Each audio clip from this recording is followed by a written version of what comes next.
You ask Tiger to solve. This deals with linear equations with one unknown. The final result is x equals 9. Let's solve it step by step. Group all x terms on the left side of the equation. Subtract x from both sides. Group like terms. Simplify the arithmetic. Group like terms. Simplify the arithmetic. Group all constants on the right side of the equation.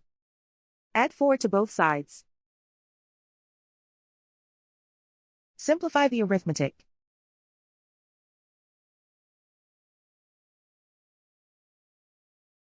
And so the final result is x equals 9.